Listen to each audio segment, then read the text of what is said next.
بسم اللہ الرحمن الرحیم انما اموالکم و اولادکم فتنہ۔ ارشاد خدا بندی ہے کہ مال اور اولاد ایک آزمائش ہے۔ ناظرین کرام، آج میں نے جس موضوع پر بات عرض کرنی ہے وہ اولاد اور مال کے بارے میں، کہ اولاد اور مال ایک آزمائش ہے۔ کبھی اولاد کی دیکھ بھال کے لیے، ان کے خورد و نوش کا سامان کا انتظام کرنے کے لیے بندہ اپنے رب کی یاد سے غافل رہتا ہے، اور یا مال کمانے کے لیے بندہ اپنے رب کی یاد سے غافل رہتا ہے۔ یوں دونوں ایک آزمائش ہے، ایک امتحان ہے۔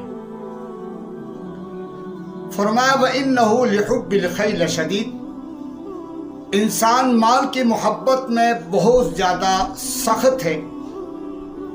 اور کہیں ارشاد فرمایا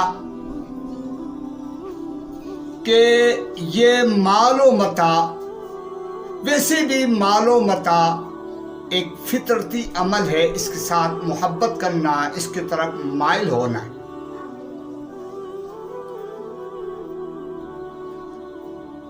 یہ بین الاقوامی طور پر بھی سونا اور چاندی یہ لین دین کا ایک ذریعہ ہے۔ کسی دور میں ایک بادشاہ نے چمڑے کا سکہ بھی چلایا ہے، اور اس مال و متاع کو، اس سونا اور چاندی کو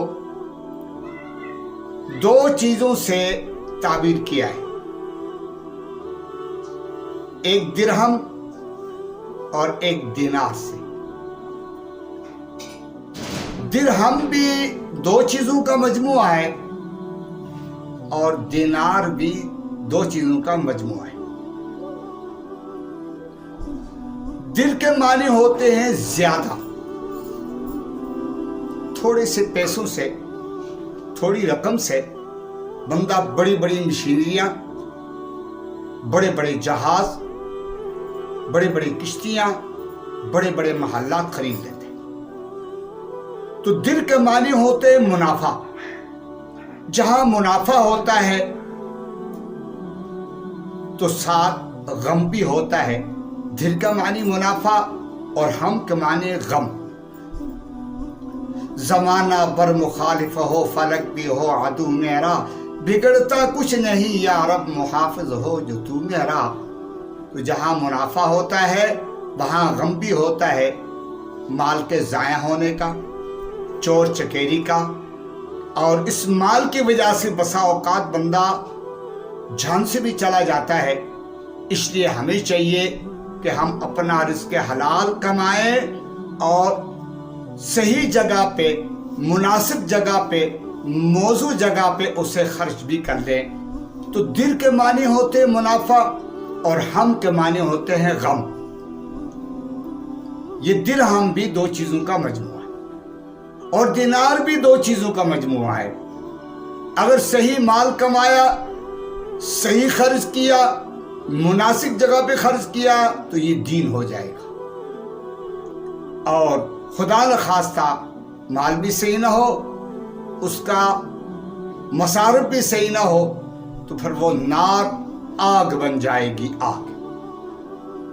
تو ہمیں چاہیے کہ ہم اپنے مال کو صحیح طریقے سے کمائیں، جائز طریقے سے کمائیں، حلال حرام کی تمیز ہو، اور جب خرچ کرے وہ بھی صحیح مصارف میں خرچ کرے۔ اپنے بال بچوں پر خرچ کرنا بھی ثواب ہے، اور اسی طریقے سے مساجد، مدارس، مراکز پر بھی خرچ کرنا بھی ثواب ہے، اور یہ مصارف بھی ہے۔ اور غربا اور مساکین کا ہم نے خیال بھی رکھنا ہے۔ آخری پیغام ہمارا مال وہ ہے جو ہم نے کھایا، پیا، پہنا اور اللہ کے راستے میں خرچ کر لیا۔ جو اللہ کے راستے میں ہم نے خرچ کر لیا، وہ مال کا بدلہ ہمیں اللہ آگے دے گا۔ تو اس لیے ہمیں چاہیے کہ ہم اپنے مال کو صحیح طور پہ کمائے اور صحیح مصارف پہ خرچ کر لے. توجہ کر ادھر مسلم، یہ دعوت پیش خدمت ہے. توجہ کر ادھر مسلم، یہ دعوت پیش خدمت ہے. وَأَنفِقْ فِي سَبِيلِ اللَّهِ، اسی میں خیر و برکت ہے.